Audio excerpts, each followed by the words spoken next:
fresh baked bread, piled with extra lean, juicy ham, oven roasted turkey breast, topped with a classic taste of... Pardon me, would you have any Grey Poupon?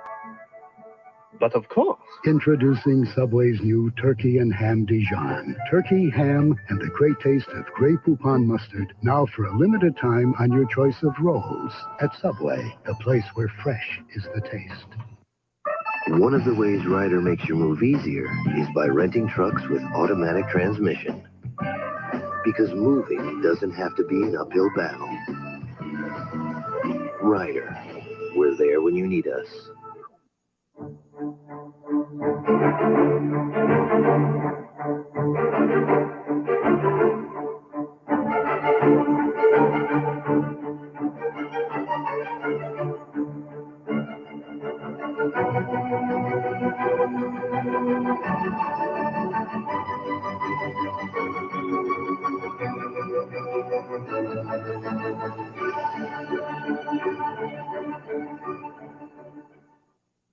Starts behind the eyes, goes behind the head.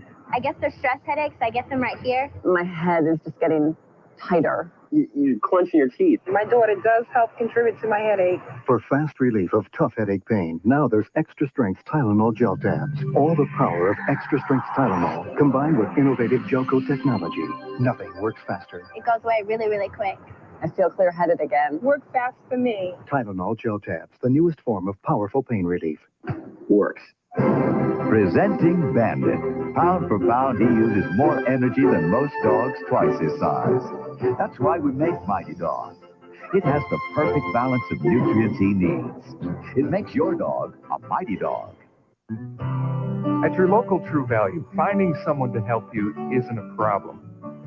Something that just can't be said of those enormous hardware warehouses. Find them, boys! This month at True Value, a twin pack of Red Devil Lifetime caulk is just $1.99, and our True Test True Seal waterproofing is just $4.98 a gallon. True Value. Help is just around the corner. NBC's Sunday Night Movie will return following these messages. Now the Martin Short press conference continues. Yes.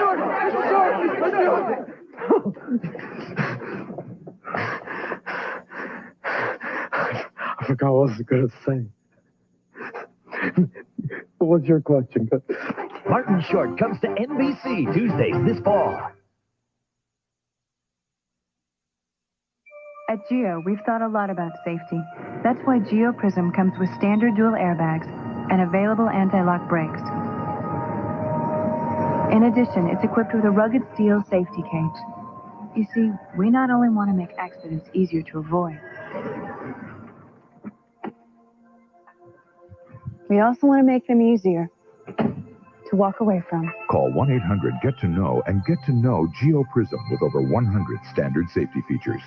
Want to spice up your summer? Win a week at the WMMR Taco Bell Beach House and a chance to win a trip to Cancun, Mexico. Sponsored by Taco Bell. Now open late. To register, just stop by any participating Taco Bell restaurant or send a postcard with your name, address, and daytime phone number to WMMR Taco Bell Beach House. P.O. Box 1767, Philadelphia, PA 19106. From the station that reaches the beaches, 93.3 WMMR. How can we McSatisfy you? Well, I really love McDonald's cheeseburgers. Well, how about a double cheeseburger? Ooh, can we add some greens and some reds? Fresh lettuce and tomatoes? You got it. It's called the Daily Double. Must be double the price. Nope, just 99 cents.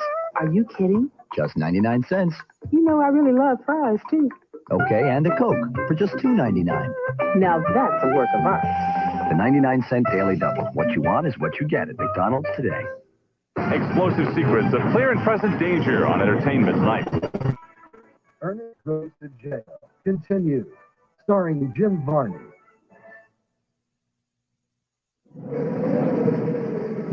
Blindfold, monsieur? No. Cigarette? No. What do you want on your tombstone? Pepperoni and cheese. Tombstone pizza, Pierre! What do you want on your tombstone? Real meat, real cheese, much better than pizzas made with imitation cheese. So what do you want on your tombstone? Napkin? No. Looks like she's wearing fake. But it's not. It's Forty's mascara. Oh, my shirt, so sexy. It hurts. The lash is so big, your everyone lash looks like 3. Too sexy for my head. What you think? Lash is so big, you'll swear it's fake. But it's Forty's mascara from Ultima 2. Sexy Toad is yours for just $12.50 with any Ultima 2 purchase at JCPenney. I had a young couple from Sweden come into my store that was interested in buying a neon sign. And mailboxes, etc. We can pretty much pack and ship anything. The first question they asked me is, how do I get it home? It was a very fragile item. I made an instant decision to call mailboxes, etc. my buddy Norm. The item arrived there with no problem whatsoever. Norm's Norm. Give me a break. Depends on mailboxes, etc. It's not what we do, it's how we do it. This month, you can go to McDonald's to check out the world's coolest cars. Not those cars, these cars. Or meet a bunch of cool new friends. Not those fancy. Now kids can choose between a hip, hot, cool Barbie miniature with stylable hair or tires. Appealing new Hot Wheels car. One with each $1.99 hamburger Happy Meal you buy your kids. 8 of each to collect. Only at McDonald's. Not those McDonald's. This McDonald's. You've made many friends on Thursday night. Now.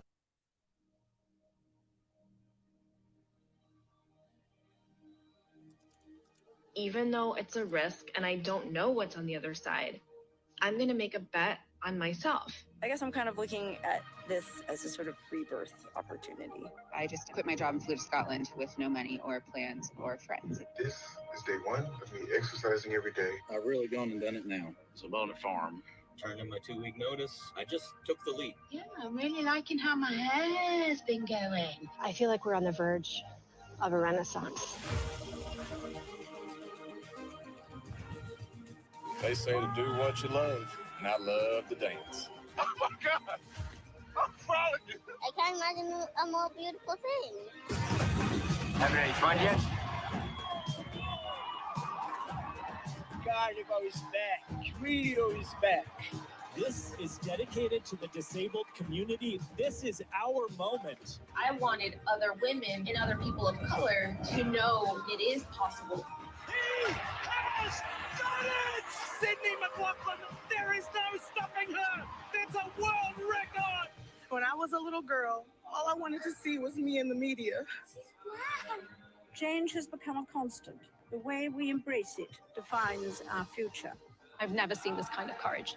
They're fighting with all they have. The word freedom right now means a lot for us. This could be the beginning of a new era. You know, I call it evolution. This is what believing looks like. And don't you ever, ever give up on you.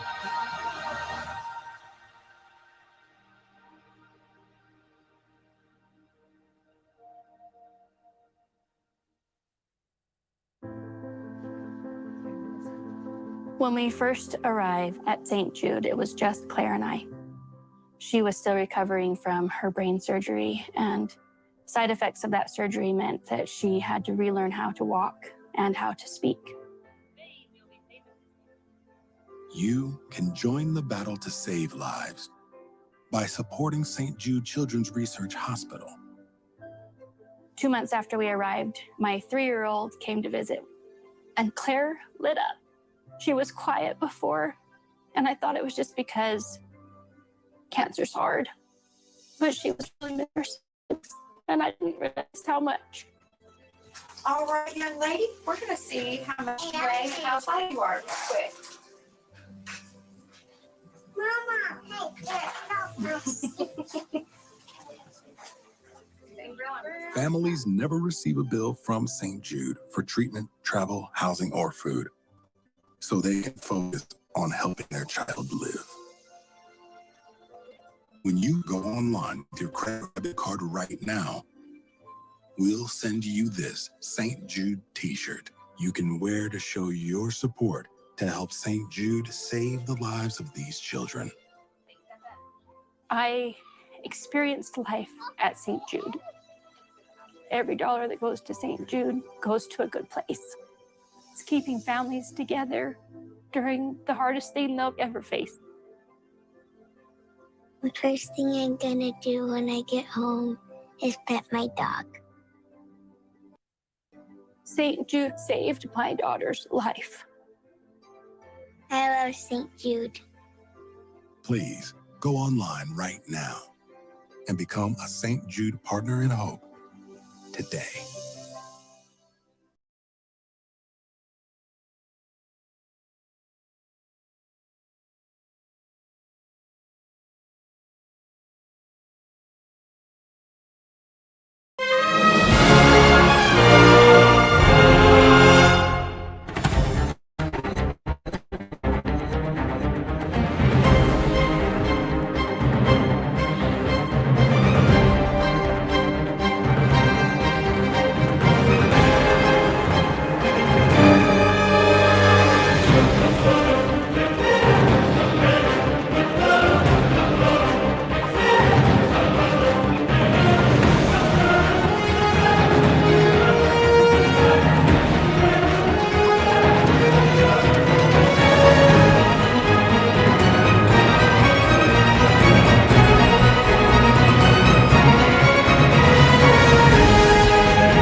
Welcome, everyone. It's good to see you again. Yes, I took a little time off. You guys are like giving me shit in the chat about not skipping through that ad. Well, there's two reasons why I did not skip through that ad. A, because I was not in front of my computer when the ad was going. I had to run upstairs because I forgot my earbuds. And then B, it felt kind of shitty to like skip a St. Jude's ad. Like that poor kid, bro. Like I was like, damn, like how, you know what I'm saying? Like I'm at a point right now, I'm trying to get into heaven. Okay. Like I don't like how shitty would that have been to just be like, fuck you, cancer kid, you know? Like I can't do that. You got at least hear St. Jude's out. You know what I mean? Like we don't have to hear McDonald's out. We don't have to watch a movie trailer all the way through.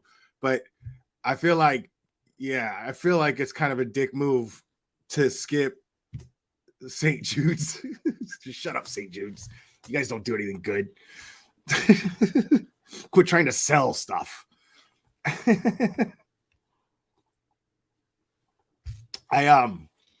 Yes, and I know I have been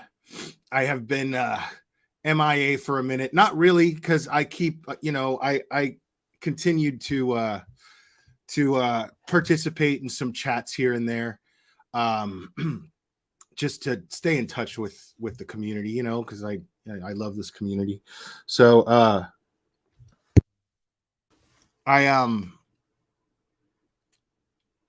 I definitely, I can't tell you guys. I mean, I guess I can. I've been pretty open about it, but like I struggle a bit with I struggle a lot with it actually, with depression, anxiety. This was more anxiety than anything else. and I can't be real social. And this requires me to be very social. So when the anxiety kicks in, you know, then I have a little trouble. And then, so I just, I guess I needed to regroup a little bit. Yeah, that's all. But you know, I have my ways of managing it, and it, you know, sometimes it takes an hour, sometimes it takes a week. What are you going to do? You know what I mean? But as I said before, you know, like it's not something that I suffer from. It's something that I choose to say that I struggle with. It's not something that ever goes away. If this is something that you deal with, it is what it is, and it's just a question of, do you accept it and figure out how to manage it, or do you let it kick your ass and basically, control your entire environment and your place in it? So I chose a while back to learn how to struggle, to learn how to manage it, and not let it, not let myself suffer from it. Welcome, Kookadoodle, and thank you, CEO. You all get YouTube Premium. Ultra Dark CEO. Yeah, no, it's a very common thing. It's not something that I it's not something that I want people to feel sorry for me for or anything like that. It's just something that I'm not ashamed of. And because, like I said, it's a very common thing. I'd be ashamed of it if I allowed it to consume me the way that it did when I was just a few years younger. So yeah, it's just a little, so if I'm going to be honest with you guys, it happens. Sometimes I need a few days, sorry. But it is good to be back. And no, I know generally, Jenny, it's fine. You just got to be careful. You know what I mean? We just got to be real careful how we, we got to respect people's privacy. I mean, the reason why that information's out there is because she was doxxed, and by a total coward piece of shit that I have absolutely no respect for at all. And that's why I talk about him on this channel. That's why I make fun of him on this channel. And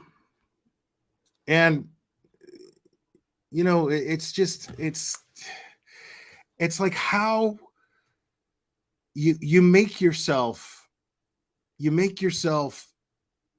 be exactly the person that we make fun of you for when you go out of your way to get one of us. Like you just prove to everybody that that's the type of person that you are. We joke about it. We're not offended by it. We just think you're someone to laugh at because you're this tiny, small excuse for a person with total insecurities, and we just see right through you. The intelligent people in this community see right through you. You target an audience that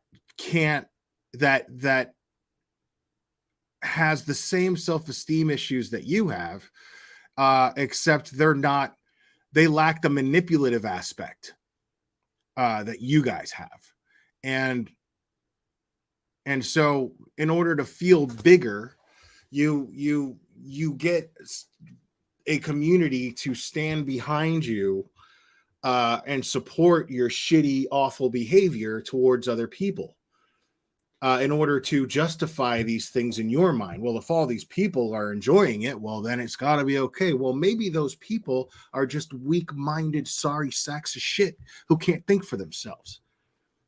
And that happens to be the case. Sorry, but it's the truth. But wait, there's more. Thank you so much for the super sticker. I appreciate it. It's very obvious. And it's not even like, it's not even that serious. You know what I mean? Like, a lot of people have low self-esteem. A lot of people have, just these insecurity issues. Most people do, as a matter of fact. The difference is like, you take those insecurities and you allow them to fuel you to be weak and do shitty things. To me, it's the same principle. It's not, I'm not comparing the severity of it, but it's the same principle. It's the same mechanism that causes a serial killer to use the excuse that they were abused as a child. And that's why I was just watching this Eileen Wuornos thing. I swear, watching this, all I could think about, like, I was looking at BHB. It's just the difference is BHB hasn't killed anybody. But we're looking at somebody whose behavior, aside from actually crossing that line, is identical to her behavior. I'm talking about just lashing out. She got married when she was in her 20s to some older dude, and she beat the guy with his cane. And then he got a restraining order and a divorce. Eileen Wuornos did this, right? And then you got, and the whole time she's sitting in court after she murdered these people was, I was raped. That was her, and I hope your children get raped. She's yelling at the jury, going, I hope your children get raped because I was raped, because I was the victim. Even though we know later on, because now you're asking yourself, well, maybe that's the problem. Okay, fair enough. But before she was executed, she said, I murdered all of those dudes and robbed them in cold blood. None of that stuff that I was using as excuses were true. I did those things and nobody was responsible but me. I did it in cold blood and I do it again. She said those words on camera. And it's just typical, I was abused and blah, blah, blah, blah, blah. A lot of people were abused, bro. A lot of people had rough childhoods. They don't go around victimizing other people. It's mind-blowing to me. I was like literally the only difference between this woman, well, I don't think that she prostituted herself, but she had a much worse childhood according to how she describes hers, according to how BHB describes her childhood. Eileen had a much worse one. You know what I'm saying? But she's doing the same thing, using it as an excuse. And the only difference between the two of them at that point was, I think BHB has a longer record. Yeah. I think she has a longer record. And I don't think that she's ever, I'm not going to assume horrible things like that, and I'm not judging sex workers. Sex work is work, man. As far as I'm concerned, it's honest supply and demand. It's perfectly fine. No judgment here. But the main difference is, as far as we know, BHB's never fucking shot and killed anybody in cold blood. She's never actually killed anybody. But I'm looking at the most similar behavior between a person that I see over here and a person that I see over here. And I see all of these similarities where that's really the only fundamental difference. Because all of her behavior, all of the BHB behavior matches Eileen's build-up behavior to that. Getting in bar fights. When she gets pissed at somebody, she puts her hands on them. She starts screaming and raging and lashing out. And you see the hatred in her eyes. See it all the time. And we make jokes. Because the truth is, she's not my fucking problem. You know what I mean? Like, she's not my problem. I don't have to like drink at a bar with her. Or worse, more. I don't have to do any of that. You know what I mean? So like, all she is to me is somebody that I can watch and make fun of and make these observations about. And if it wakes people up, cool. But it's also not my responsibility to wake you up. You know what I mean? Like, you guys have minds and brains and eyes that you can use just as well as I use mine. You don't need me to unveil everything because it's in your face. If I'm seeing it, why aren't you?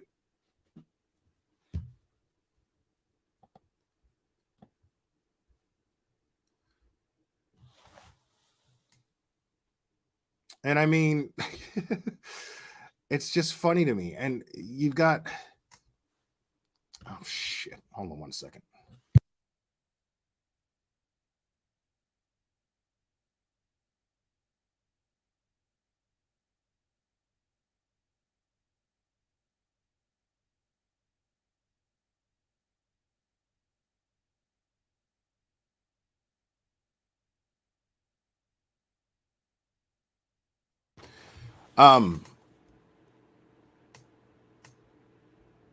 Kratom. I'm not doing Kratom. I'm not going to do that. You know, but yeah, you guys are just as capable, man. You know, I'm not sitting here trying to patronize you and act like, oh, well, you know, I may have implied that, but the truth is, you know, when you think about these things, you know, that's not my responsibility. I'm here to just entertain, you know, and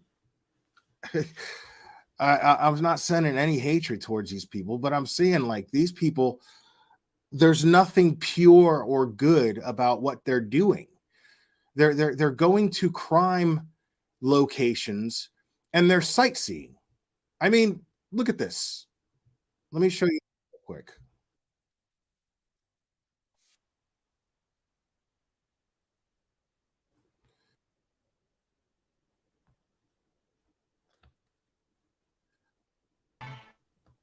Ethan Chapin. I'm Bullhorn Betty, and we're here in Moscow, Idaho, covering this particular case. A lot of stuff has come. See, I love that, and it never ceases to amaze me. Covering, you keep saying covering.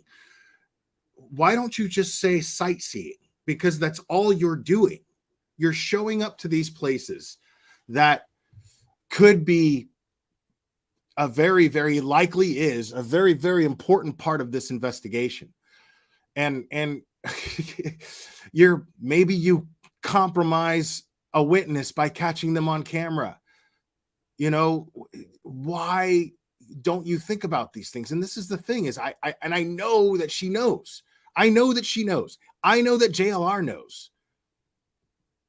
Come out about this corner club and some screenshots that were leaked to the public of the night that happened, the night that they lost their lives, November 13th, the early hour mornings of November 13th. Couple of things that I noticed, and I'm not sure how many of you guys noticed the same thing. So I was just talking to Olivia. I'm analyzing this photo, as many creators and sleuths are doing. There was a few things that I noticed that I found odd in the photo. Yeah, photos can tell a lot, right? Did you notice where the position of everybody was? You've got the Kaylee and Maddie speaking to what people believe is Jack D. You've got, and he's kind of sitting in the room in like a weird spot in the room, not against the wall, not against the bar, not at a table, just kind of a chair in the room. And they're talking to them with their back against Adam and Jack Showalter. And I'm sitting there thinking, you know, when I first thought about them going to the corner club on a Saturday night in a college. See, I want to see that picture because what she sounds like she's describing is a very average social setting where people, so that they can address a bunch of people around them. Like, are you? Wow, really? Ultra Dark CEO? Thank you, buddy. But really? Oh my God. Yeah, I've missed a lot. Like we're gonna talk about quite a bit. We are gonna talk a little bit about the whole meet and greet thing. We're gonna talk a little bit about that. I'm not gonna get too much into that, but oh sweet. Cool. Thanks, Diggs. Appreciate it.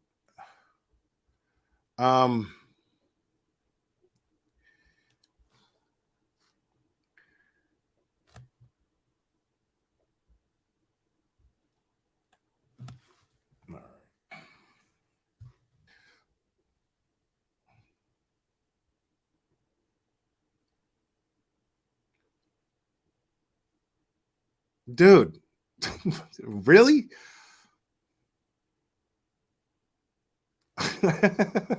Okay. Hold on, guys. Let's take a look at this picture real quick. All right. Now, what I simply see are people in a social setting being social. I see the one dude over here, and he's maybe watching people dance. He's the wallflower. These three guys are having a conversation. These three people over here are having a conversation, laughing, having a good time. And these two guys in the back having their own thing. I don't see what's suspicious about this. See, this is what I mean by tragedy pimping. They take everything and just blow it out of proportion and get a bunch of people looking at somebody who's innocent and they go, who's this guy? And then they point at the guy in the hat and the jacket and they go, oh my God, who's he? And then they point in the guy with the other hat and the jacket and they go, oh my God, we need to find out who he is. That was the exact same thing Zav Girl did during the Kylie Rodney thing and just made a bunch of people's lives miserable for the sake of acting like she's a sleuth when she's not. When the bottom line is, because here's where people think the bottom line is. People think the bottom line is, well, it could be something. It's worth it to look at it. No, that's not the bottom line. The bottom line is that you're not qualified to determine whether that could be something or isn't. So most likely what you're doing, there's about an 80% chance, actually more about a 90% chance that depending on how large your channel is and how stupid your audience is, that you're going to cause more damage than the light, very generous 10% I'm giving you that you'll actually find something that's worth a shit. That's the bottom line. Because you don't know what the fuck you're doing.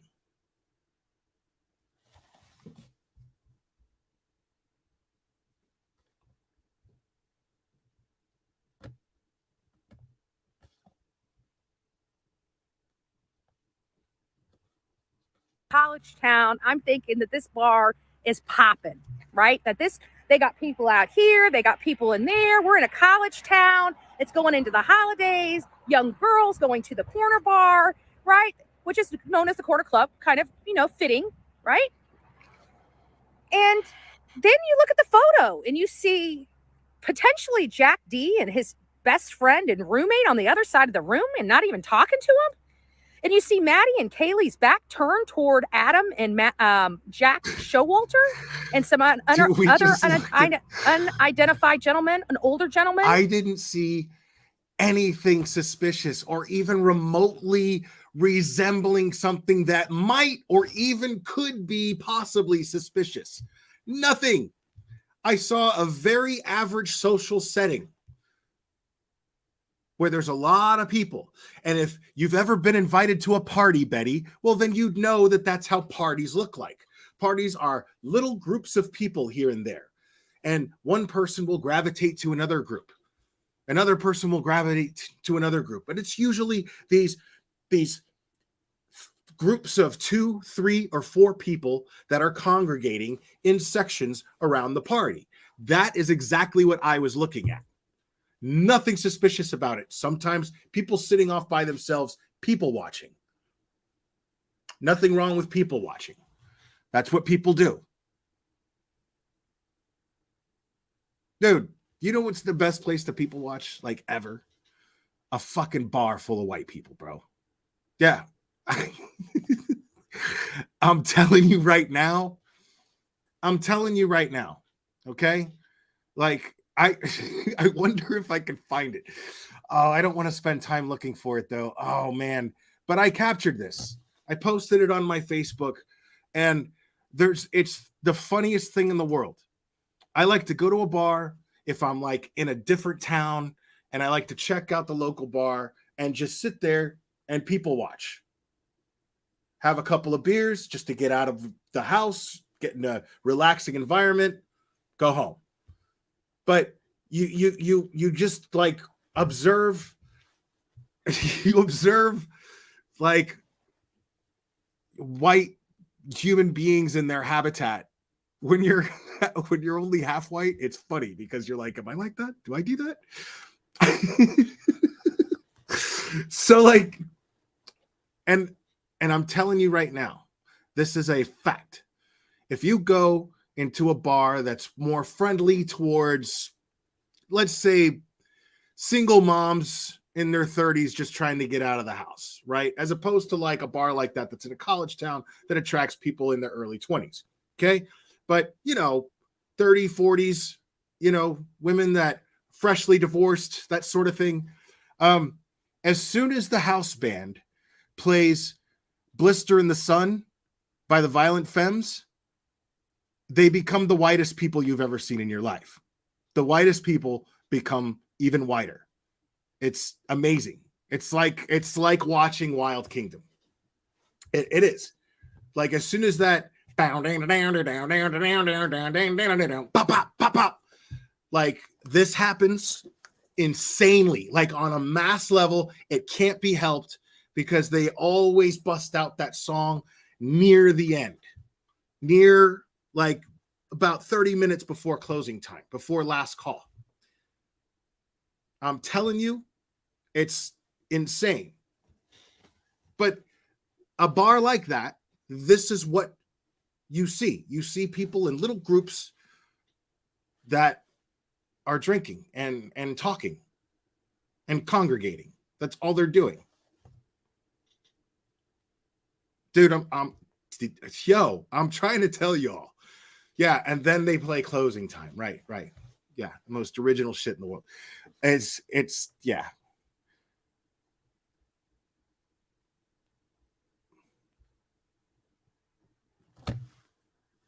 I mean, I'm not wrong. I don't care what you say. I'm not wrong. I've been to quite a few dozen bars. I'm telling you, I've worked in them. It's how it works. It's how it is.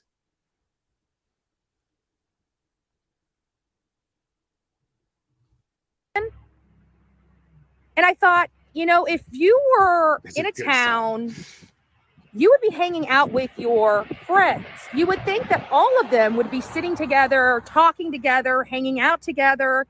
But you saw the split. They were split apart. They weren't even paying attention to each other at that moment. So according to Betty,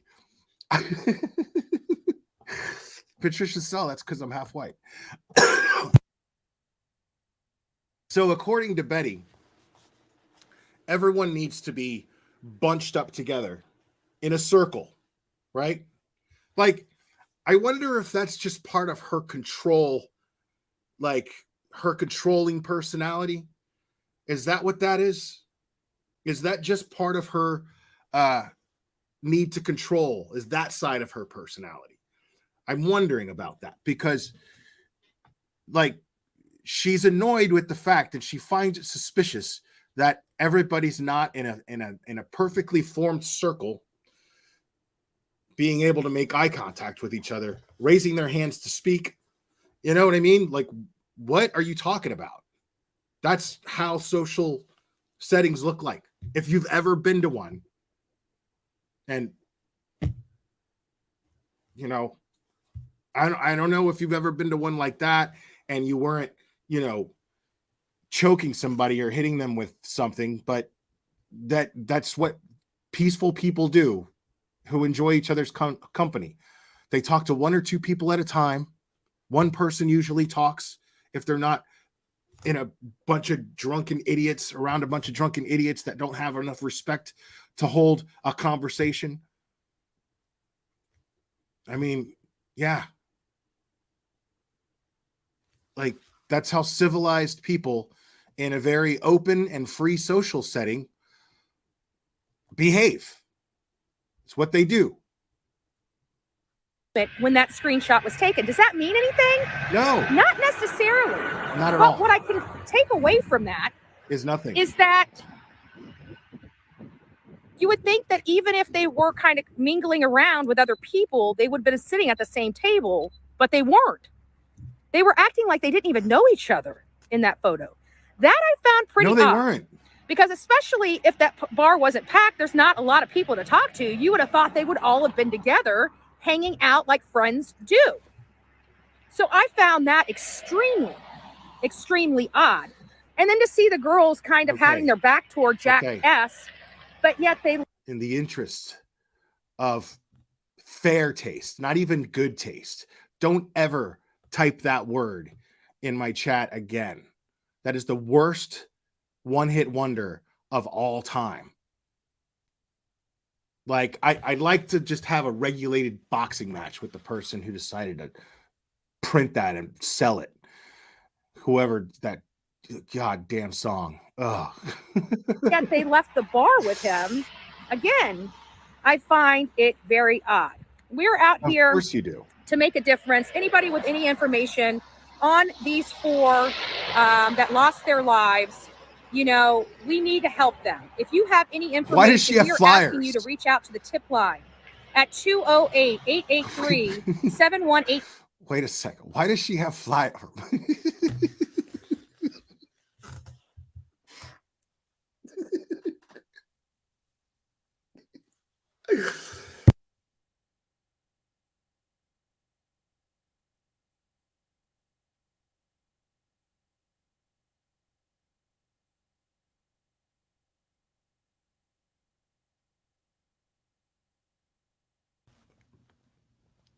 No, I please God, let me live through this. Just let me live through this. Okay. Why does she have flyers? Okay. Those four people are not missing. Calamity Jade, thank you so much. Coming in late penalty. It's all good. I'm just glad you're here. They're not missing. What is she doing? Is she passing them around? Does she think that the town doesn't know about what happened? Hey guys, check it out. Hey, you guys live here, right? You guys live here? Yeah. Well, I'm from Florida, and so I just made these flyers to make you aware of the one thing that everybody in your town is talking about. Why did you make flyers? There's no logical reason for that at all. There's like no practical reason for that. So she could hold them up and be like, look at these four. These people are hilarious, bro. Like, I just don't get it. 180. They also have an FBI link for any digital media. Yeah, They're we still all looking have for that. digital media in 4 specific areas, which have been identified. It's identified as well down here, if you guys can read it. There you go. No, we can't. There we go. So they're looking for specific areas of information. They're looking for videography, ring door. Dude, if Greenpeace doesn't get on her ass about like wasting paper, dude, like somebody, I mean, yeah, the liberal snowflakes need to like just get on her case. Like, I just got to see that. What are you doing?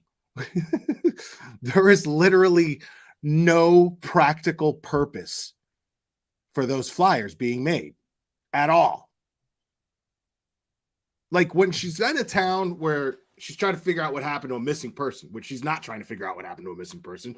She's trying to speculate with rumors about what happened to a missing person, but she's not actually trying to find out. But she makes herself look like she is because she made flyers. It says this person is missing. Do you mind if we hang this up here? That's a productive thing to do, even if the town already knows about it. But it's a productive thing to do. A passer through might walk into a diner and then there's a Summer Wells poster. Okay, cool. But why did you make a flyer with 4 dead people on it and tip line information that is shared daily by everything. And everyone on YouTube and on mainstream media. Like, she did.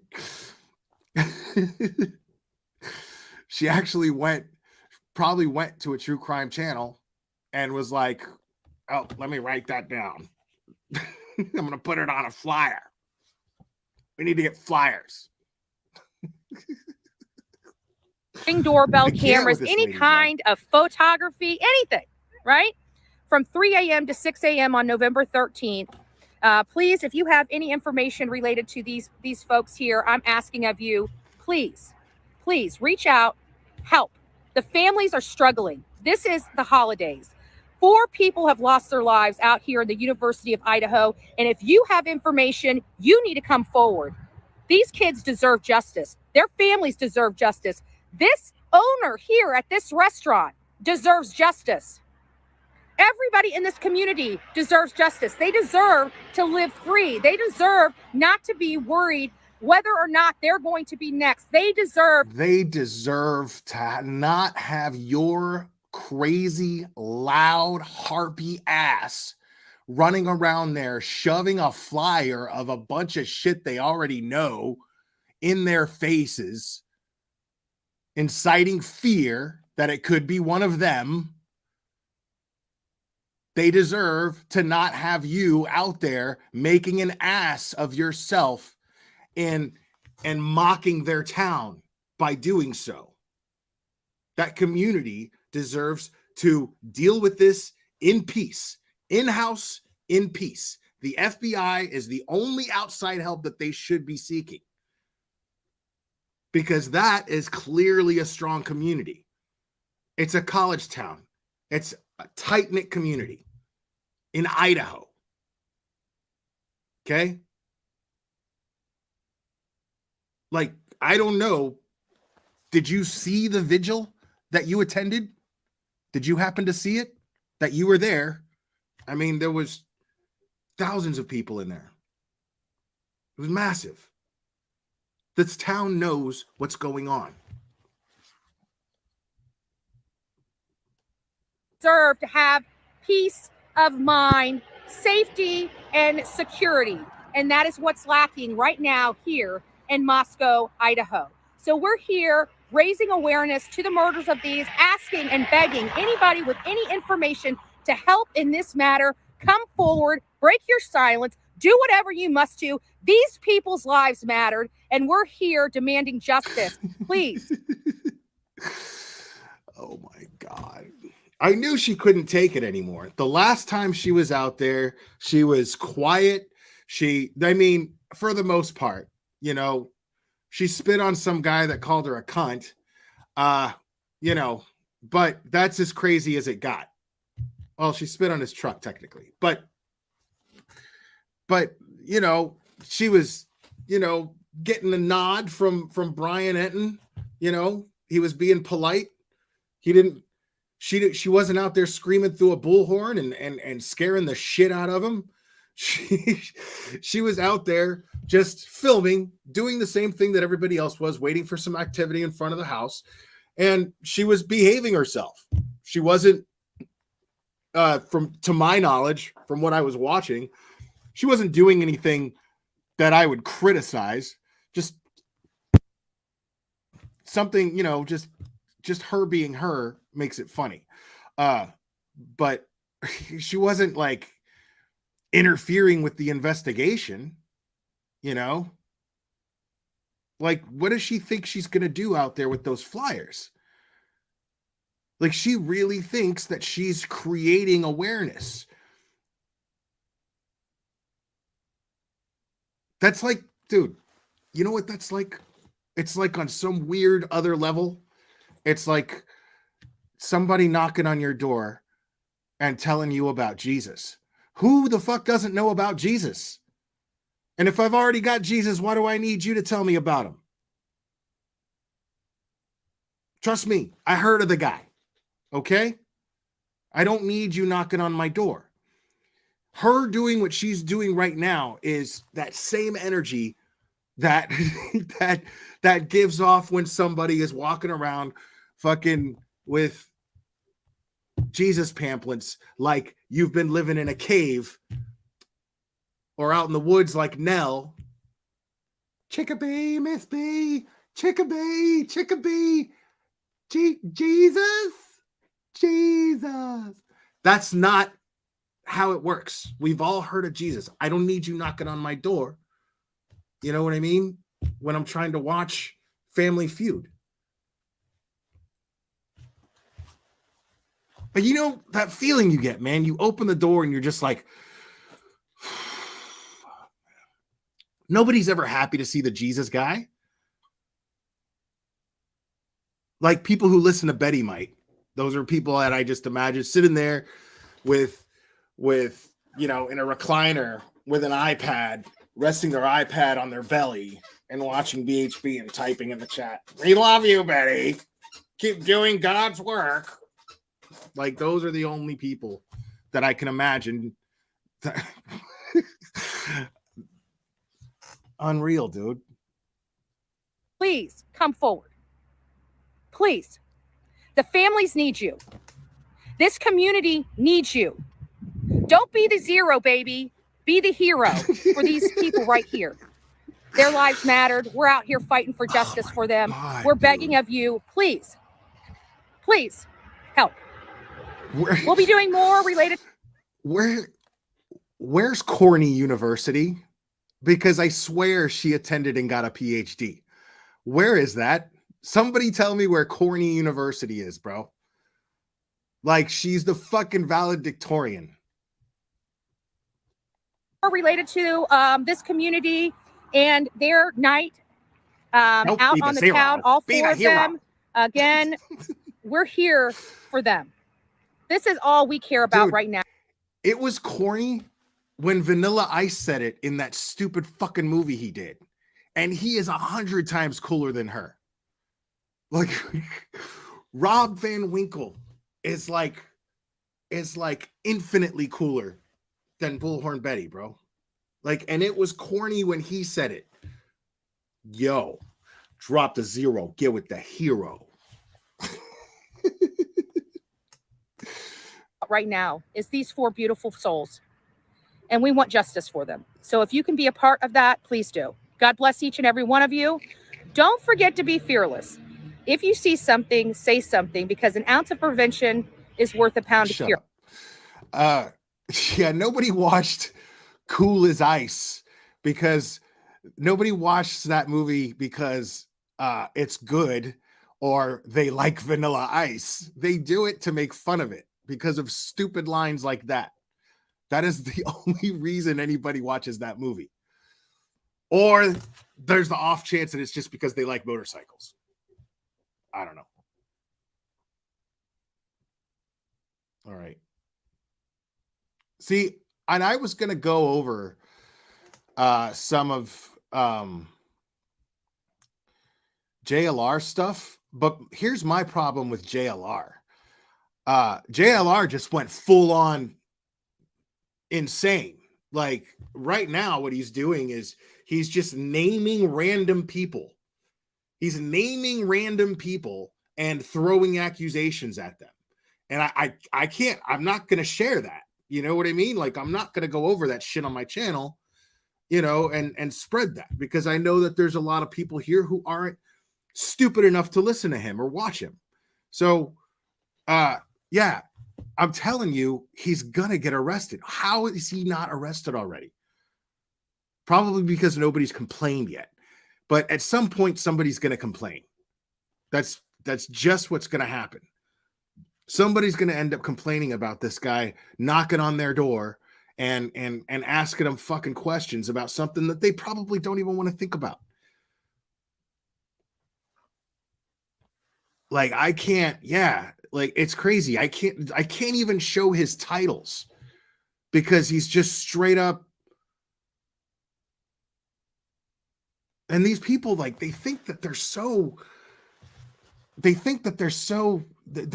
they're doing God's work and shit, man. Like, it just doesn't make sense. Like, you got this guy, right?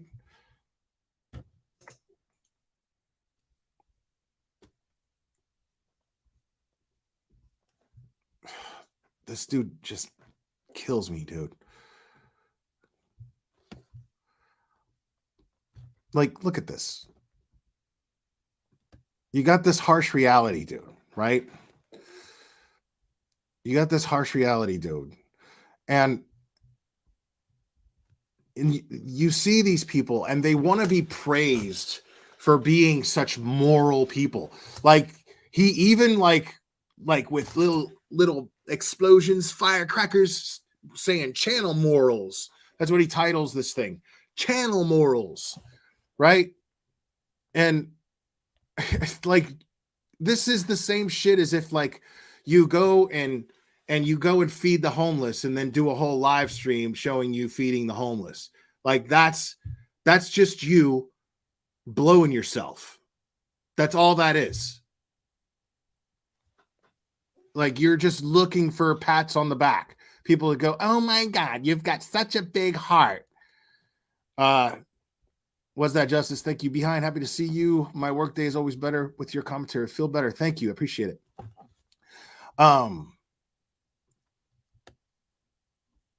And this guy's like, this channel will never risk the well-being of its supporters for financial gain. I hope you all have an awesome Christmas. How about Final Live for 2022 tomorrow? Who's in? I will even dress as a magic unicorn. And then he's like, having reviewed your product, I've decided this is not something I would wish to promote. It may indeed be lucrative for myself, but I feel there is a huge potential for place people into financial difficulty, as this seems an addictive and expensive system, not too dissimilar to gambling. My channel will always consider the well-being over its subscribers before earnings. Thank you for your offer, but the answer is a resounding no. Like we all didn't need to, you know what I mean? We all didn't need to know that that's how you turn that. Dude, I turned down fucking, you know how many emails I get? People saying that we want to partner with you. The truth is I'm just too fucking lazy to get it set up. And I don't like the idea of somebody telling me what I can or cannot say on here. You know what I mean? Like, I'll get a sponsor and then they're going to be like, well, you can't, you know. And this guy's basically saying, oh, well, I'm such a moral channel. I'm such a moral channel that I turn down money because it's not about the money for me, guys. It's about being moral. Like, get the fuck out of my face, bro. Like, that's not even like, just the fact that you needed to like express that publicly. It just tells us what your motives really are. It's just ridiculous, man. Like, all of these tragedy pimps are the same way, dude. See, this is why you should love me. This is why you should love me. It kills me, dude.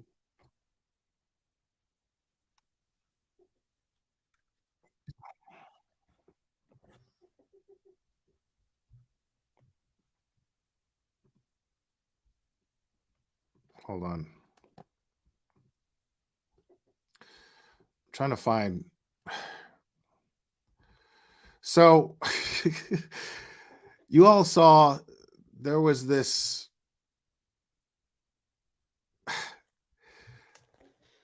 meet and greet, right? Now, I don't have too many opinions on it. No, I don't think, and I'm not defending white boy. You know, I'm not going to sit up here and trash him either. Like, I don't have anything to say about him anymore. But here's what I saw. You know, I was kind of lurking because, I mean, let's face it. I was like, wait a minute. They're showing up to this meet and greet to start shit. Like, of course I'm going to watch that. Doesn't mean I approve of it, but I'm not going to take my eyes off of it. So, which I ended up doing anyway. But I'm watching this, and yes, him and his wife absolutely went up there to to menace. I don't think that they had any plans to do anything violent. They certainly didn't bring any weapons with them. There was nothing of the sort, but they were definitely there to like be a distraction and make it a not so fun time for them by just being there. Because, you know, which I kind of support because that's what they do. I'm not saying that I would do it because I feel like, because I've thought of doing stuff like that, but I know that what it's going to do is just add, and then they're going to play victim, and that's exactly what happened. You know, so this dude, white boy, his wife, they show up there, and their plan is just to basically troll them, to just basically just sit there and be present. You know, they're not going to yell through a bullhorn, you know what I mean? But they're just going to sit there and be present and do their own thing.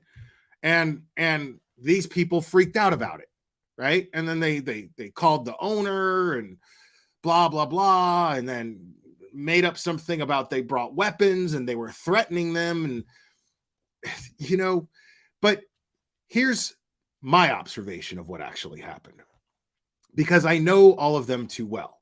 And if you notice, these meet and greets that MGL holds, they never have good turnouts, ever. They never have the turnout that she expects.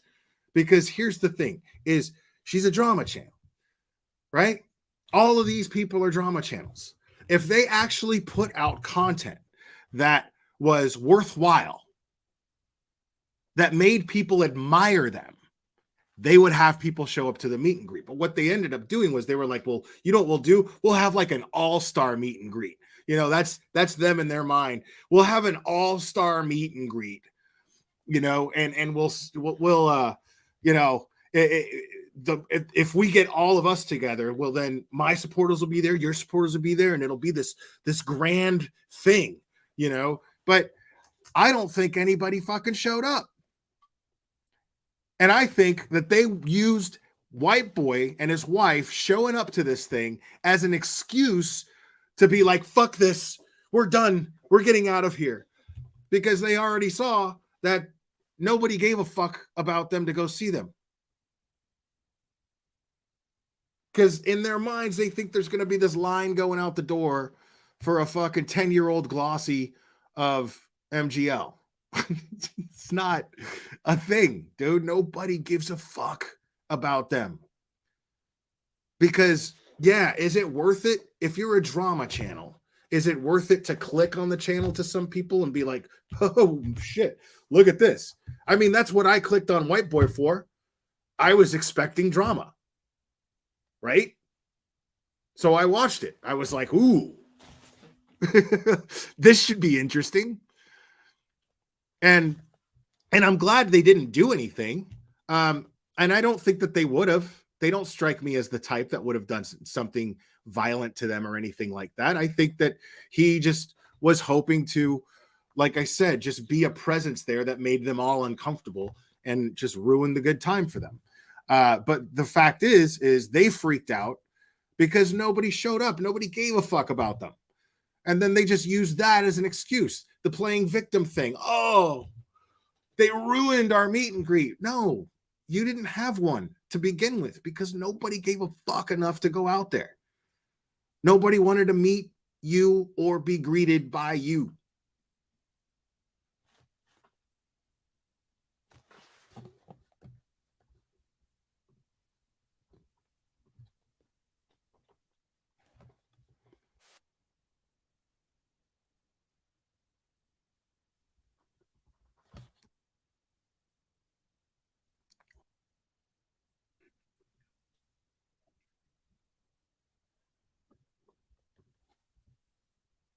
Well, good morning, all. I'm God actually damn, half dressed, girl. believe it or not. I'm half dressed. And I know people who are on the East Coast used to be on the East Coast and say, what are you doing in bed at 10, 13 in the morning? I'm not. It's 7 over here.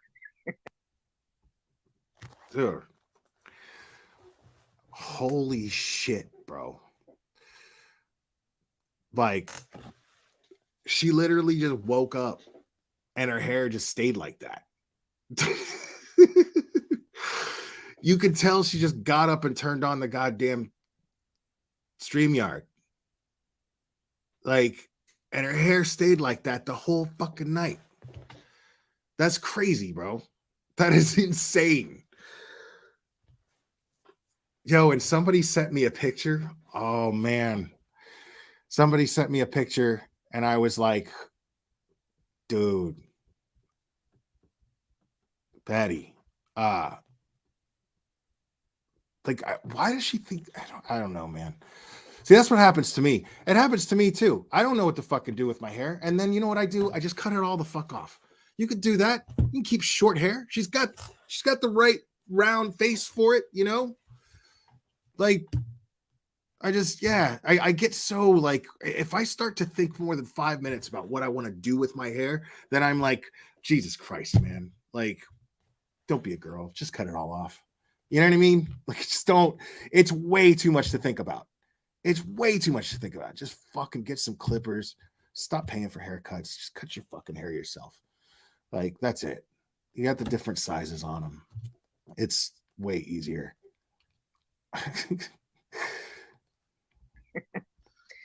Olivia's polishing off a few final touches on a couple videos that she's going to be releasing sometime today.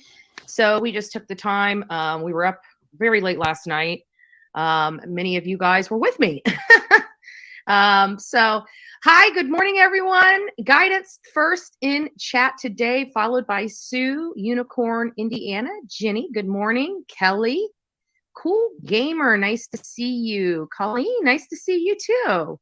Silly Chic, nice to see you. Pebbles, Teresa, Connie Branch. Guys, we need to say a huge prayer. I have been so busy. And I don't mean to share your business, Miss Connie, but many of you guys know Connie's been in our chat room for quite some time now. Right, yeah. You guys are interested in getting one of those Good Day shirts or a number of shirts. Like she even remember the No Justice, No Peace shirt with Dolly bro. Vision Chronicle were losing their lives that were going to these universities just for trying to get to a sorority and, you know, be somebody at their school. And it wasn't fair, but we all know it still goes on. Every year we hear somebody that has lost their life. Olivia's been looked into a case, Hunter. Yeah, it's true crime, dude. Or not Hunter, it's The T. Gosh, oh my God. I'll look it up. But there's even just recently there was how far? Tucker Hips, and how long ago was this? This happened 7 years ago in 2014. So this happened just as short as 7 years ago in 2014, and you know, still nobody has been held accountable for his death, and he was forced to walk on a rail, and he fell to his death, and his whole entire fraternity just left him there. Didn't do anything, and they're now living their lives, and the family has lost a very precious member, and nobody's been held accountable for that. And this happens every year all over this country. At least several of our young adults lose their life. I can't stop looking at her hair, bro. Like, right now, I'm not even paying attention to anything she's saying. Like, I am literally just in awe of whatever the fuck she did to it, because that's like, she put a lot of effort into that.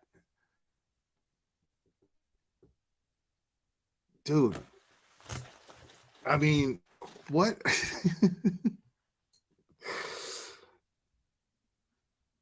Like, she straight up looks like she's about to, like, her day's work is going to be training a tiger to do tricks in Vegas. Like, I can't. I don't understand a mind that would wake up at, you know, whatever time in the morning in the year 2022. I don't get it.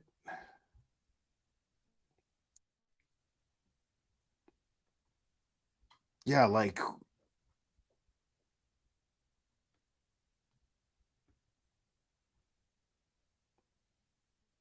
I can't.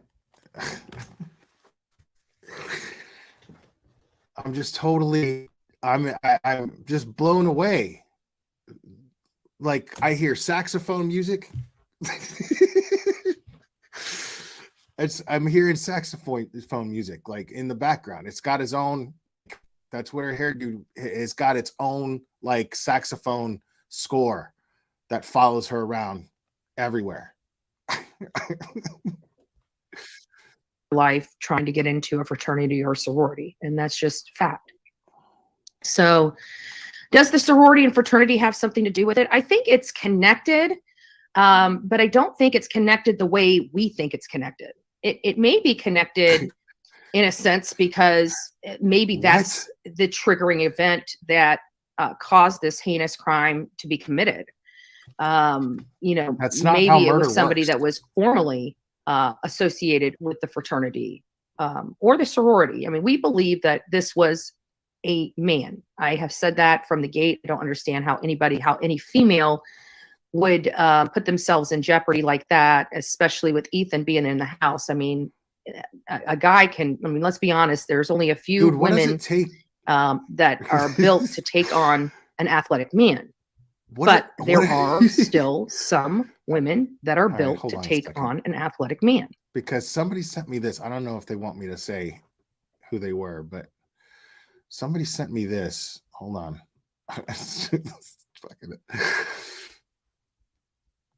It is totally. Hold on.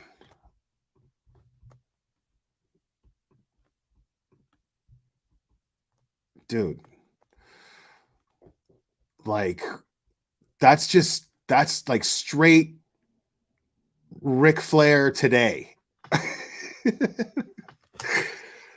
Like, how could she not see that what she's doing to her hair is causing it to go? I mean, and that's, you know, it's sad when that happens. You know, I don't want to see that happen to her. Honestly, I don't. I wouldn't wish that on anybody. I just Betty, like, you got to see what you're doing to yourself. You know, it's not helping you. Nothing that you're doing is doing you any good, like in the long run. Yeah, she's frying it completely. Yeah, but Hulk Hogan's is just like natural like that. Like, he's just got that really thin, like really blonde hair, you know? And like she's going for that. Dude,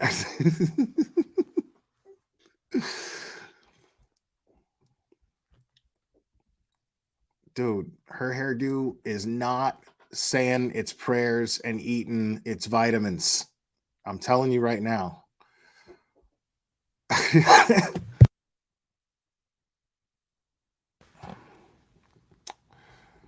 Her hairdo's a real American fighting for what's right. Okay. Let's get back to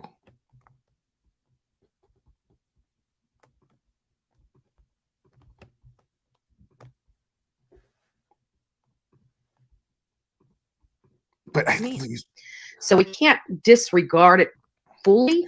It's just more unlikely. I'm trying to think of the mechanics. And, but it still is possible. I think we all is that picture's older. Like, so how did she get it from that? Is that a comb over? I don't like. I had a stepdad. Right?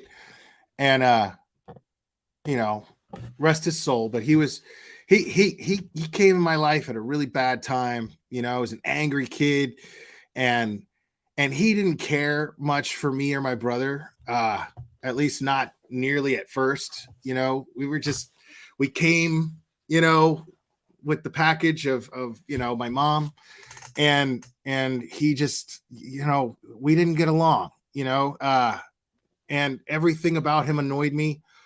You know, I was trying to fit in school, and he was just the cheapest man alive. And I was trying to fit in school and get, you know, cool clothes. And, you know, I was 13, 14 years old. And then it got to a point where I just didn't care. And then I just started hanging around with all the fucking burnouts. But you know, that little phase, you don't really know who you are. You're just figuring out what kind of music you like and blah, blah, blah, blah, blah, all that sort of thing. And I really wanted to fit in school. You know, I was from a different town, and then I'm in Miami all of a sudden, where everything is if you're not wearing the latest fashion, you're not, people are just going to look at you like, what? You know, like if God forbid you get caught in cheap tennis shoes, oh man. And this guy was just the cheapest dude alive, and he didn't have any appreciation for that shit at all. If you saw the way he dressed, like he bought everything from like Walmart or Kmart. He shopped at Kmart. Everything was Kmart. And like, you can't wear Kmart shit in Miami in middle school. There's no fucking way. And he also had a comb over. And it was strange because I lived with this guy, you know what I mean? Like, I'd see him at night when he'd be making coffee before bed or whatever, you know, and he'd be, you know, in his robe, and then I'd see him and I didn't notice. And I remember the first night that we were all living together, and I was like, what? Dude, what is happening with your hair? You know, because I was just a kid and I blurted that shit out, and he got really mad. And I was like, what's going on with your hair? And he was bald, right? Totally bald on the top, right? And he had like, and it on the back was short here, but this side was real long so that he could flip it over. You know what I mean? So that he could flip it over, and he'd fucking Aquanet the fuck out of it, you know, so it'd stay in place. But on a windy day, it wouldn't, and it would make him really mad. And he'd be going, God damn it. You know, like if you saw this guy, you know what I mean? If you saw him, like, he's totally, when you're a kid trying to fit in, and you bring your friends over, or he's around your friends, he's embarrassing the fuck out of you. Just, you know, this guy was unbelievably cheap. Well, I mean, he was good to my mom, and she, you know, they loved each other. It's, you know, it's whatever. I mean, my mom don't give a fuck about shit like that. But when you're a kid, you're like, fuck, you know? And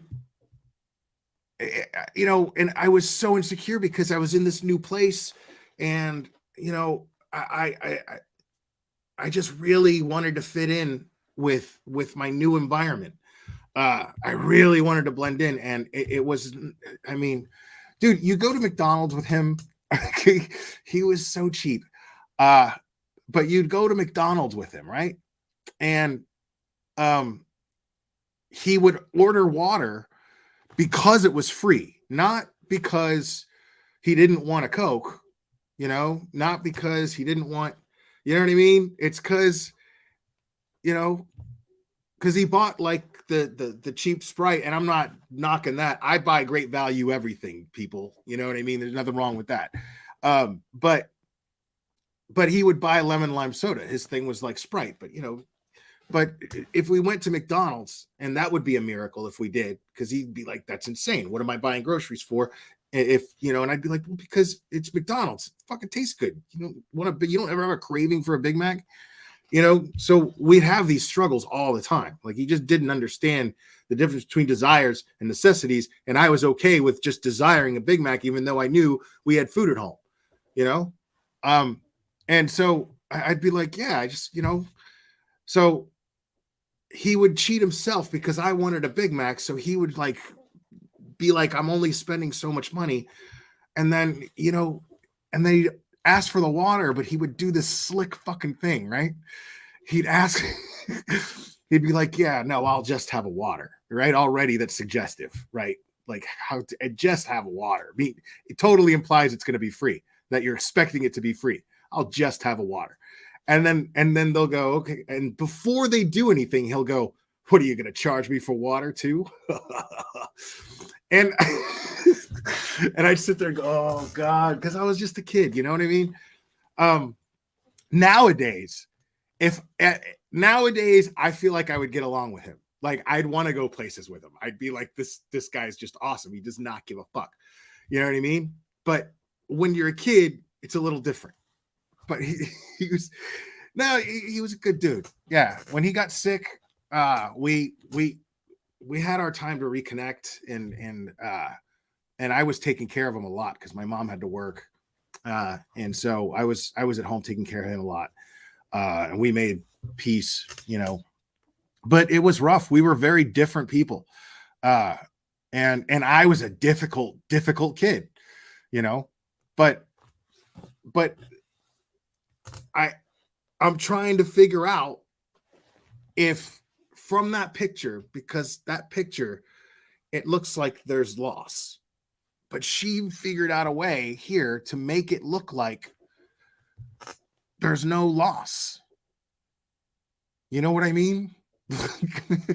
She managed to manipulate that with enough Aquanet and tease, you know. It's wild, man. It's absolutely wild. So I'm telling you, it's possible, because I would see my stepdad and I was fooled by it, you know. Now, if I had been older, I wouldn't have been fooled by it. You know what I mean? If I would have been older, I would have been like, oh, look at that dude, totally does a comb over. Look at the comb over, you know. But it was, he was just bald, and I mean bald on the top, and then on the back it came short, and then he had it real long down here, and he would flip it over. Like, you know, dude, the perfect example. I could show you the perfect example real quick. I could show you exactly what I'm talking about.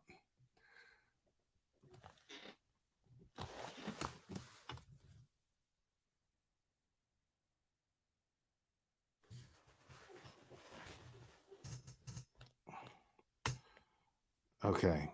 Now I can't play it, but this is what his hair would do. Fuck. I need to just find a yeah, because if I play it, I'm gonna get a copyright strike. Let me see if I could just.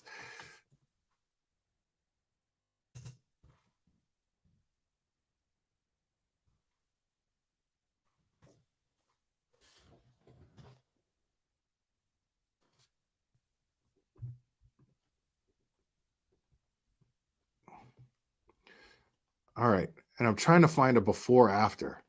Okay, so here's the before. Okay, here's the before right here. All right. Well, technically it's the after, but this is the desired product, okay, of the comb over, right? This is Bill Murray and Kingpin. All right. This is the desired product. And real quick, I'll show you that once wind is blowing and once there's excitement, if you've seen this movie, you know what I'm getting at here. So then you have this. Okay. Can you see that? Okay. That's what his hair would do. And it's actually really funny because he was nothing like him, but he looks just like my stepdad in this movie, like just like him.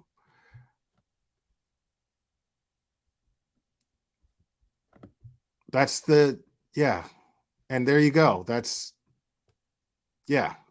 I think so right. So yeah, he'd get pissed if the wind blew and that happened to him, because it would, and he'd just be messing with it, going, damn it, fucking shit. But yeah. So that's the only explanation that I can come up with as to how Betty's hair is doing that first thing in the morning after we saw her in the car. That's the only thing that makes sense to me. That she's doing some sort of manipulative thing with her hair where you know, Cat's chai healer, even the haircut is 1980s and yes, thank you.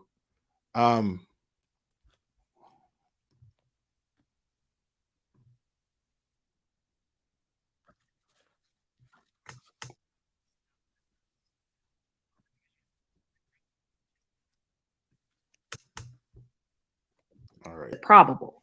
And that's where we come in. And I'm not sure if a female is probable, but there are some nuances that would, increase that probability. But we haven't learned of those yet. But, there are some people I've watched YouTube, and I see that there are some creators coming out with some names and explaining why those names are being brought up. And even though it's odd for me to believe that there's a possibility that a female from a sorority. See, that's her right now defending JLR and what he's doing. Because she knows that it's wrong to do. That's why she's trying to disclaim it. That's why she's trying to be like, I get it. Because she knows it's wrong to do. And that's why she won't say his name, because she'll name drop him all the time. But she won't say his name here because she's giving a sense and hint of disapproval to the fact that JLR is just throwing names around like an insane person. Or somebody that hung out there could potentially do it. I just think that at this point, every person that hasn't been cleared by law enforcement is on the table. They have to be. And no, I that's not how really it works. wish that it's on their table, not on yours to blast all over all over your social media medium. That's not what. No. Yes, they're all those names are on the table until law enforcement clears them. But you don't know if they've cleared them amongst themselves yet. You have no idea.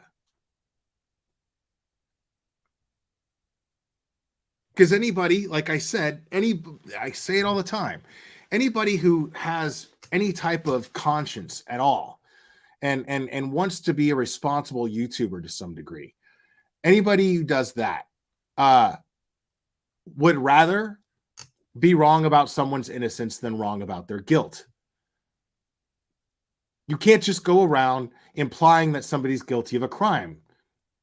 We talk about this all the time. That is the only reason that we think that you're shit, because you people do this constantly with every case.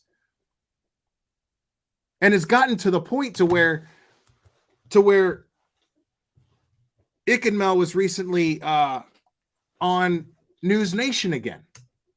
And he was up there with really respectable creators. Like the company he was in, I was really impressed with.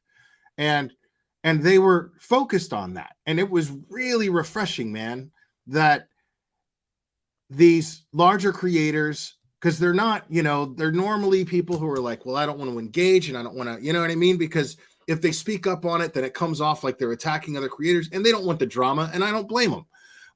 Me, like I said, I like to play in the mud, but these people, I understand, they want to focus on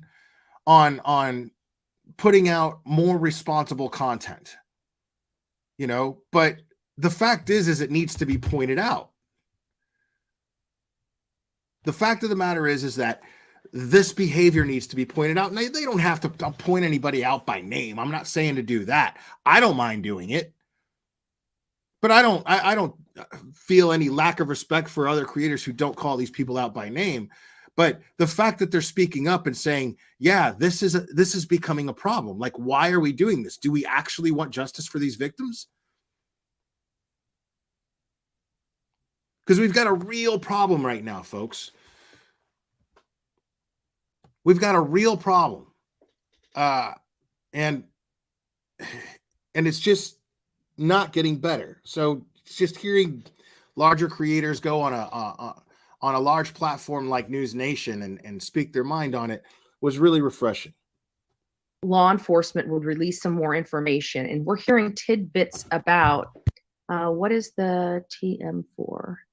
Oh, it's because when I first got out here, everybody was it means that it is trademarked. So Bullhorn Betty's trademarked. And so that's what the TM stands for. When that thing turns to R, that means that registration is done. So that means I'm fully through all the processes. So, everything stops once that application's in. So they've got to do their due diligence and whatnot. But it takes about 1.5 to 2 years to get through the process for the registration. So that's where we're at. Those guys didn't look strong or athletic. The one couldn't even slide the glass door. Some of these guys, I'm sorry, we talk about it all the time, and I hate saying this, and some people may have a sour taste in their mouth after I say this, but I'm kind of blunt. And, I try to soften my opinion a little bit, but I still am blunt, and I'm sorry, but Shut up.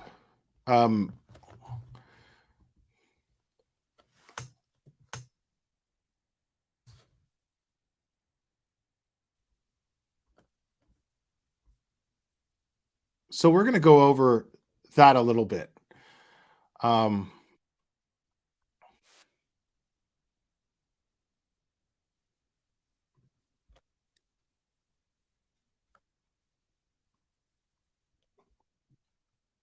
Night the segment, and I got the green light. I'm bringing you the episode I was on with Mike King from Profiling Evil. I'll put the links to his channel down below. 30-year law enforcement veteran and now creator and host of the Profiling Evil podcast and YouTube channel. Phil Grimaldi is a retired New York police detective who's worked hundreds of murder cases and now hosts the popular podcast Police Off the Cuff. And Melvin Cedeno is a true crime YouTuber known for debunking false information around popular cases, including this one. So Melvin, we'd love to start with you. You've been through every page of the TikTok tarot card reader lawsuit and viewed all of her videos. Do you think for her, this is about getting followers, or is she just committed to her so-called reading? And they're discussing the TikTok thing. And that's the reason why they're discussing the TikTok creator is because from what I understand, she's being sued by one of the parents. And I'd like to see that happen more often. I would love to see this happen on a mass level to JLR. I'm not even trying to lie, simply because of the beautiful poetic justice behind that. If people mass sued JLR, just slapped him with a bunch of individual lawsuits and just kept his ass living in court for God knows how long for this indefinite basis, that would, it would be poetic because he's not allowed to sue anybody because he abused his right to sue people. He abused it. So I would love to see him get sued just by everybody that he's name dropping and making accusations at. I want to see that happen. Because he deserves it. He doesn't care about suing anybody else. He loves to bully people. He loves to dox people. And it's, like I said, it would be poetic justice because he can't countersue. And he would want to countersue. It's going to chap his ass that he can't countersue. He is not allowed to sue ever again. His right has been forfeited to sue in the United States of America ever again. So I'd love to see that. I would love to see that. What's up down the rabbit hole news? Thanks for having me on. I think it's like both. It's one of the most viewed stories on her TikTok page. Plus, she calls herself to be clairvoyant on her webpage, and that's a person who claims to have supernatural ability to perceive events in the future or beyond normal sensory contact. And she also says that she uses her ability to solve her mysteries. Okay. And so I feel like she's on this train, and that's her belief system. And so to admit that she's wrong would be to deny her entire thoughts and videos and everything. Interesting. So, Mike, we've heard of cases where police bring in a psychic to help, but how can a renegade like Ashley Gillard actually hurt a case like this? Well, I think the important thing to concentrate on is maybe not what I got to tell you guys, this dude up here, Mike King, Profiling Evil is his channel. The dude is amazing. If you're not subbed to him, this dude is a very experienced and retired criminal profiler. And he's even a published author. He's really, really, really insightful. Easily one of my favorites that I see that once donned a badge and are now YouTubers sharing their insight. And he does it very, very well. He makes very, very clean, easy to watch short videos. but extremely informative. So yeah, if you're not sub to Profiling Evil, make sure you do. Not what's being uncovered by these amateur sleuths, but the way in which it's being shared.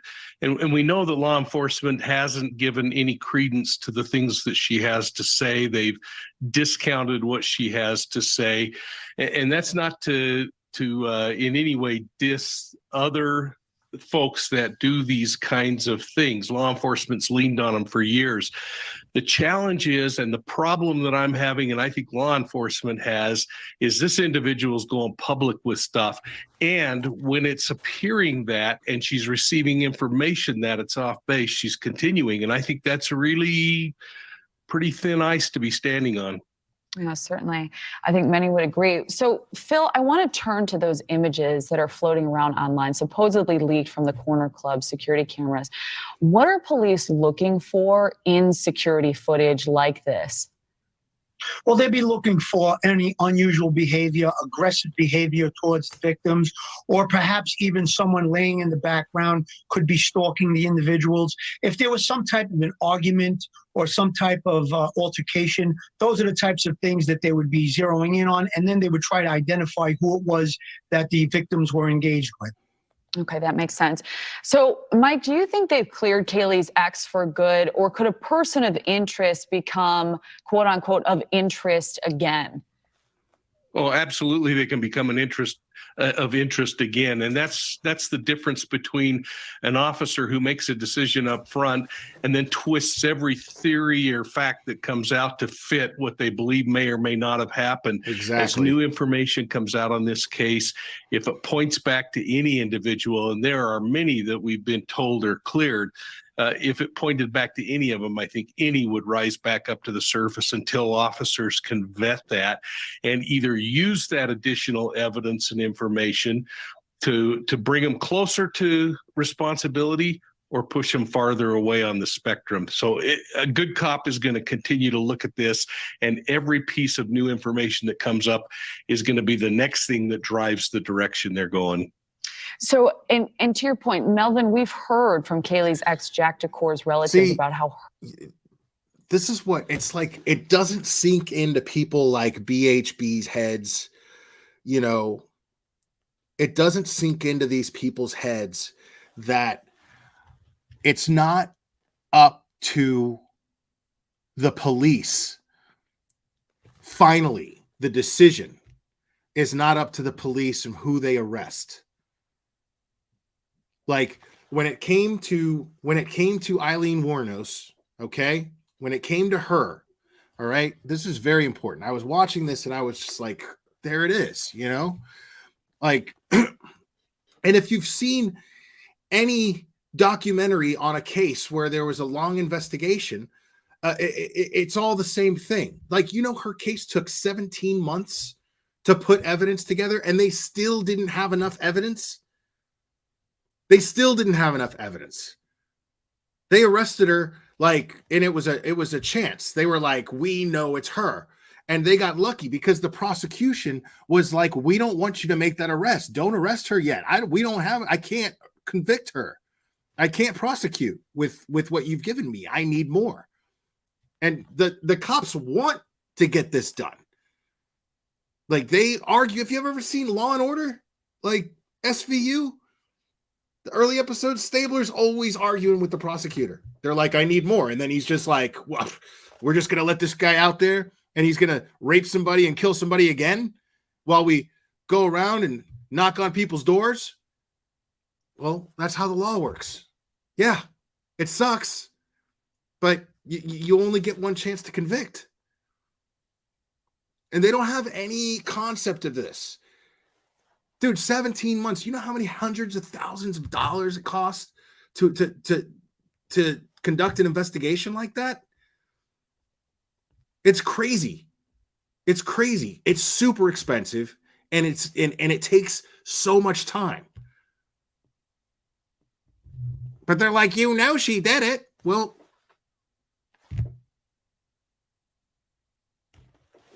it doesn't matter. It doesn't matter what you know. how hurtful the speculation around him is. So why do you think online sleuths just won't let him go as a suspect? I can answer I that. think part of it's like maybe Occam's razor or the law of parsimony, which is like people just going for the simplest explanation or somebody that's close to the victim. And, you know, there's logical reasons for motive, I guess, like the breakup and her kind of moving on, it seems like. And I think also that maybe just people have an easier time believing that it's somebody close than just a random person out there killing people. It makes them feel more comfortable, maybe accepting. It's more dramatic. Well, and I'll just pose this question to the panel. No, see, I can answer that right now. I don't disagree with Ikadmel, but I think there's more to it. This is my issue and I've said this before, I've talked about this. I talk about this all the time. True crime has become a genre. Okay. It's very, very strange. Because here we are. Okay. We boomers, we're not really boomers. I think I'm Gen X. I don't even know.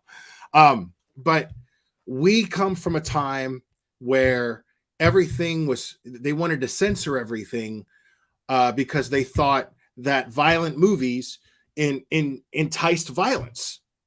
But the true crime genre has proven that wrong. I'll explain. Okay. The true crime genre has proven this wrong because, first of all, we've never seen that. The closest thing to it was maybe Columbine. And just because these kids listened to Marilyn Manson, it didn't mean that Marilyn Manson is responsible for them doing what they did. But what's interesting about that is it's the real situations. Okay? It's the real situations that make people do fucked up shit and lose empathy. Because these people, the people who support channels like BHB and the people who support channels like Zav Girl, those people, what they do is they take a real situation and it's more dramatic. The realness of it makes it more dramatic. The fact that it's real makes it more dramatic. The fact that there's a real people involved because there are real crime scene photos. It's how they present it. And they do it to do that. They do that to feed that type of want. Okay. Like you could tell by the way that they set it up. It was the same way. Like Jared from AWP knew exactly what he was doing. They knew. Doug, every line that he said, everything was set up to create a more dramatic effect and make things go, oh my God. You know, like everything that they were doing. So like, for instance, what it is when people watch movies or people watch television shows, documentaries or otherwise, people are fantasizing. People are escaping. People are not wanting to look at the world for what it really is. People have a way of looking at a murder case, and the empathy in them is them taking an interest in it. Okay. Them going, oh my God. And they get to tell themselves, well, you know, I'm not just wasting my brain on a soap opera. I'm watching a real case and it's making me think. Right. But the thing is the fantasy need takes over. And then what happens is their minds go from hey, I'm watching something real and real people were affected by this, to trying to be a sleuth and get to the bottom of it and find out, right? And they are now not looking at these real people who were affected by this as real people anymore. So the opposite effect takes place. Okay? It's not like when when in the 90s and in the 80s where they were trying to say that violent movies make kids go, oh my God, I'm going to be violent in real life and I want to go out and hurt people. Nobody wanted to do that. People watch TV to escape from that real shit that's taking place in real life. But now the true crime genre has mixed the two. And guess what? Guess who wins? The want for fantasy. And the price for that is those real people in true crime cases become fake people, not real people, because they're trying to escape from the reality. So they've turned these people. That's the price. That's the negative effect. And now these people are not having anything to be empathized for because they're not considered real people. They're just images on a television. They're names on a podcast, pictures on a missing poster, pictures in crime scene photos. That's all they are now. Because now they've taken the reality that's been turned into fantasy by the way that it's created and pitched to them. You watch these true crime shows, they even make these really corny puns, like the people that are being like you if you watch like 2020, the way that they deliver the information, they'll say the problem with this wife is not just her infidelity, but she got greedy too, making her a real hard bargain. They always do that. You know, they just they turn it into some show because it's designed to entertain you. And that's okay, because I'm a grown-up. I'm not saying shut down the show, shut down the genre. I like the genre. I enjoy the genre. I watch 2020. I watch the ID channel. I watch Dateline.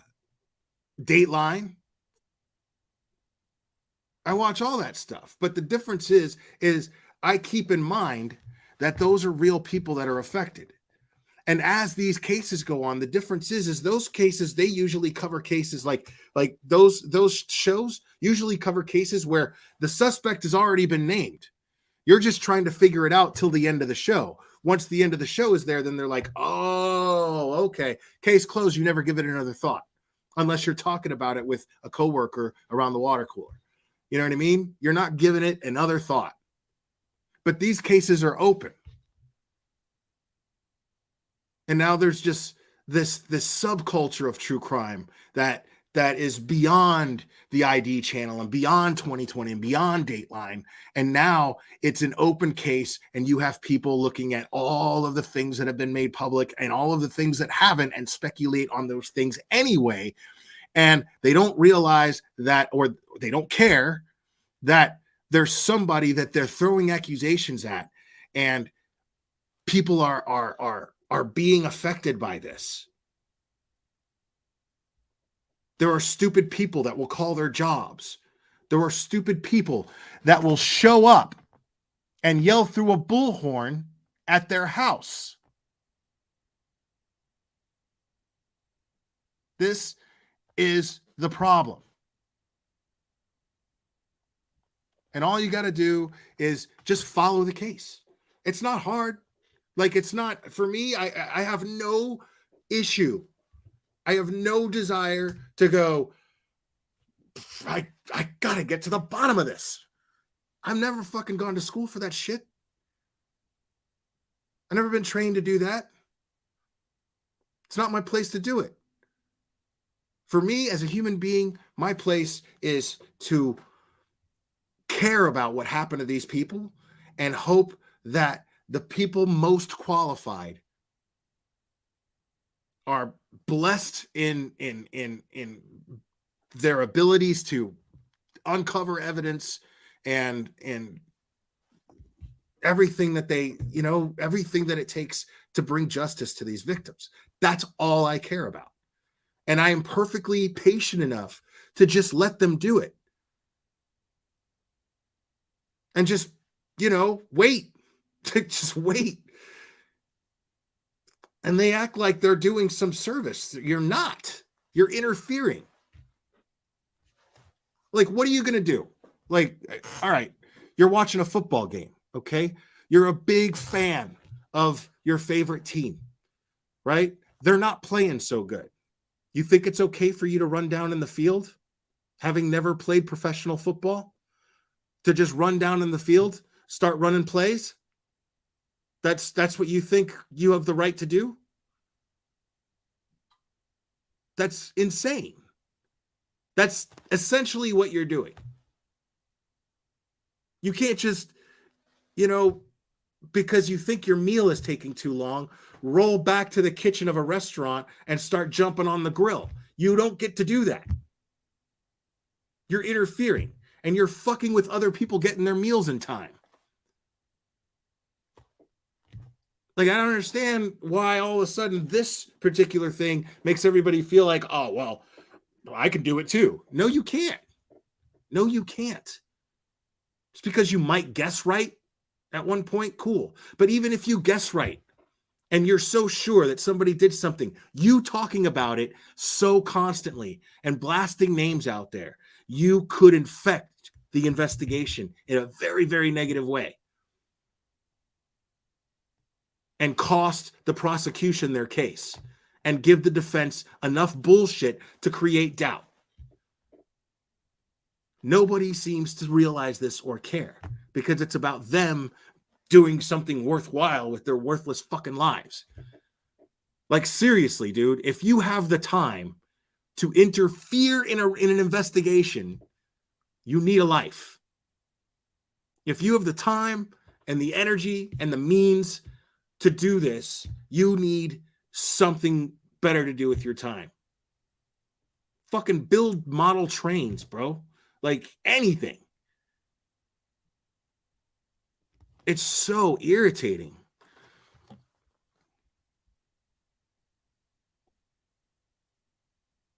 So it's not, I mean, Ickenmel's right. I agree with him about the why they come to these things, but I think it boils down to they just don't care. They don't care that these are real people that are being affected by this.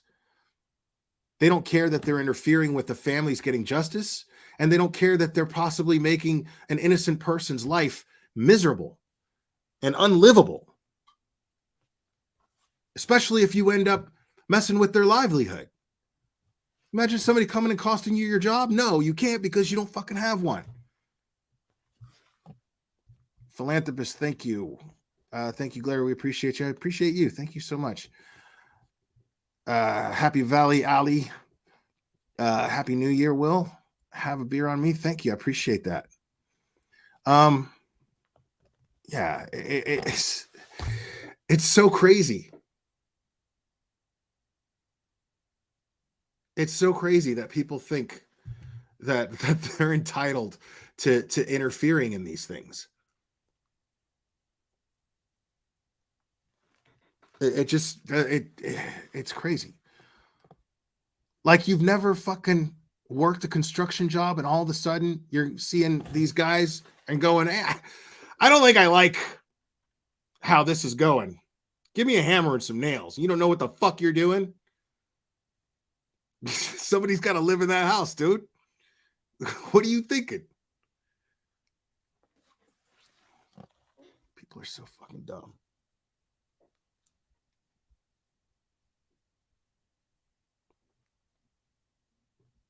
It's absolutely interfering. And guess what? Everybody's a possible suspect. Every one of them are. Why don't you shut the fuck up and let the professionals who are trained to figure out who they should focus on them? Like, seriously, dude?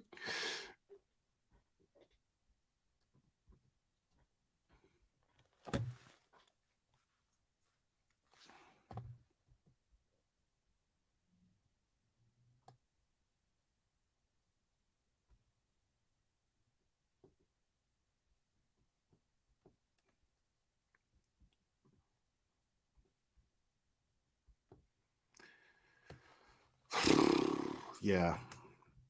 I can't with I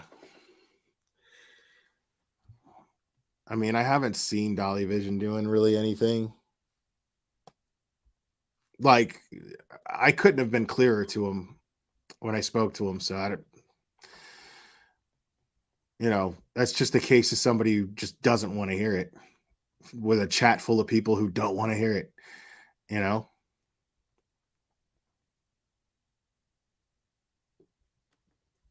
See what's with the white car. They know the car involved, but no, I don't think that that's ever been updated as, that they've found the car. They know what kind of car it is, as far as I know. But he's in jail again? Nah, he's not in jail again. I don't think he's in jail again. He was just live like yesterday, I think.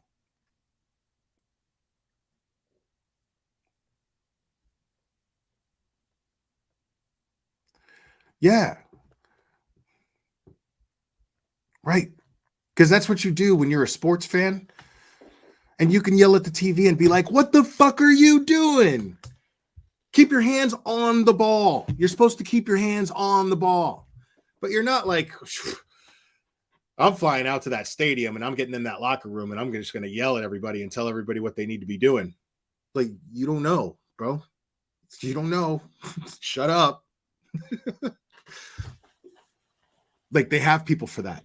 They're called coaches. Okay? And they're experienced. And they know what they're doing. It's crazy to me, bro. Like, it is crazy to me.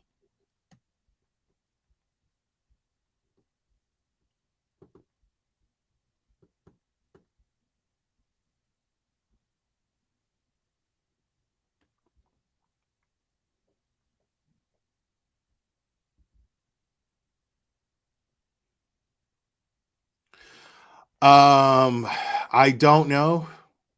Safari Dream. You could be right about that. I don't know. I have not been keeping up with all the updates. But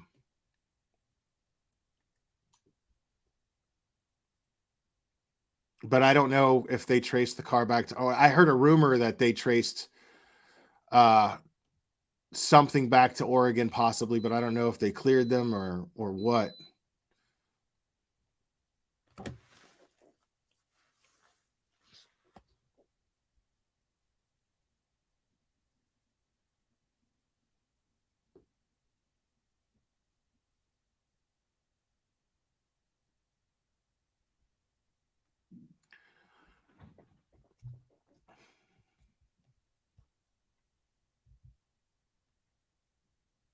Yeah, and I know that that's frustrating too. I get people being like, "Fuck," they cleared the car. Because a part of me is like that too, in the sense that, like, because I want that closure that everybody else wants. I want that closure. But at the same time, I'm also glad that this white car person is innocent. You know what I mean? I don't want them to be guilty of a crime. You know what I mean? If they're innocent, they're innocent. I'm glad that they found out that they were innocent. And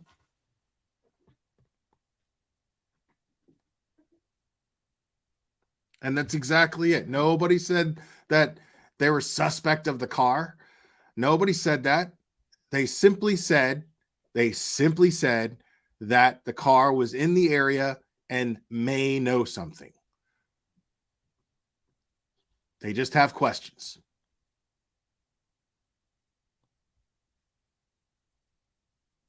Like, if they didn't catch that car and then follow up with it so thoroughly, they're not doing their jobs. I'm glad that they followed up with it. I'm glad it was cleared.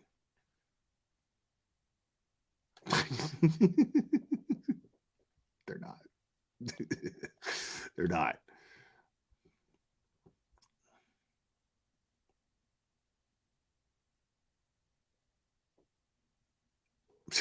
Exactly, dog.